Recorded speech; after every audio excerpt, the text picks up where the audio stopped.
माननीय चंद्रशेखर जी। धन्यवाद अध्यक्ष जी। अध्यक्ष जी, मैं आजाद समाज पार्टी काशीराम की ओर से स्वास्थ्य सुरक्षा से राष्ट्रीय सुरक्षा उपकर विधेयक 2025 पे अपनी बात रख रहा हूं।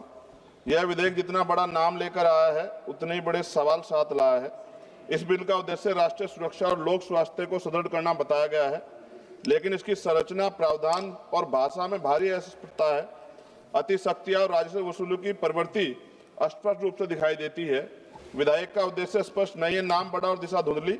सरकार कहती है कि उपकर राष्ट्रीय सुरक्षा और लोक स्वास्थ्य पर व्यय को पूरा करेगा, लेकिन कौन सी राष्ट्रीय सुरक्षा परियोजना, कौन सा स्वास्थ्य कार्यक्रम, कितना फंड किस योजना को मिलेगा, किस मंत्रालय को कितना आवंटन होगा, विधेयक में एक भी ठोस उल्लेख नहीं। इससे यह उपकर विषय वस्तु के बिना नाम मात्र का कर बनकर रह जाता है। अध्यक्ष जी, विधेयक स्पष्ट कहता है कि उपकर का पैसा कंसोलिडेटेड फंड और ऑफ इंडिया में जमा होगा। इसका अर्थ है पैसा किसी भी सामान्य सरकारी खर्च में मोड़ा जा सकता है।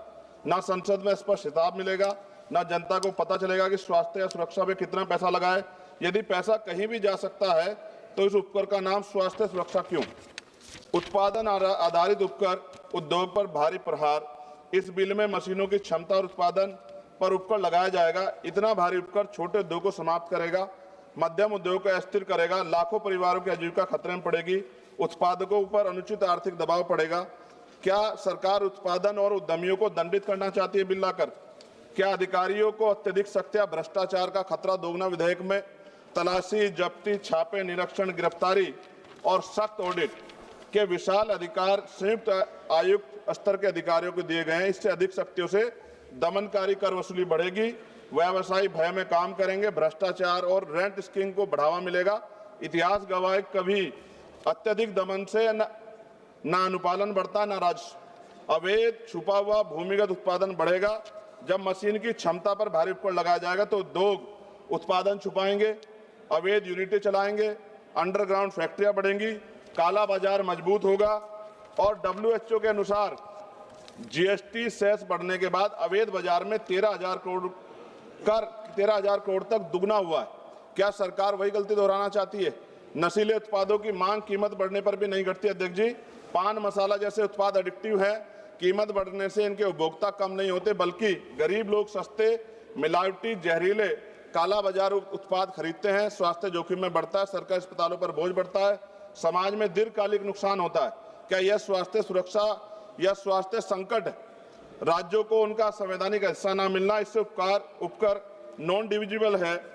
इसका अर्थ है राज्यों को इसमें से ₹1 का भी हिस्सा नहीं मिलेगा। केंद्रवाद बढ़ेगा, राज्यों की वित्तीय स्वायत्तता कमजोर होगी, विकास योजना पर प्रतिकूल प्रभाव पड़ेगा। राज्यों का हक क्यों छीना जा रहा है? अध्यक्ष जी, विधेयक को संसदीय परीक्षण से बचाकर जल्दी पारित करने की कोशिश गलत।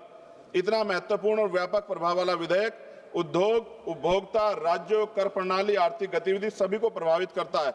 निष्कर्ष जी, यह विधेयक देश हित में नहीं, राज्य हित में है।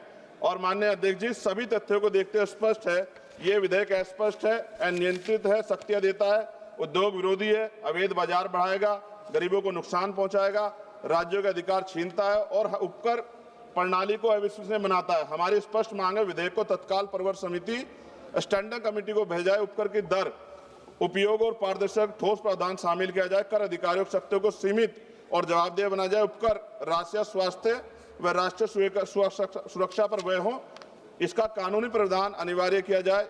इन्हीं शर्तों के साथ इस बिल का मैं विरोध कर संशोधन सहित पुनर्विचार की मांग करता हूं। अध्यक्ष जी, अंत में इस बिल को पढ़कर मुझे ऐसा लग रहा है कि देश की सुरक्षा में अब अत्याधुनिक हथियारों की नहीं, पान मसालों की ज्यादा जरूरत है। और हर चौराहे पे खड़े होने वाला व्यक्ति कहेगा कि देश की सुरक्षा में सबसे बड़ा योगदान उसका है।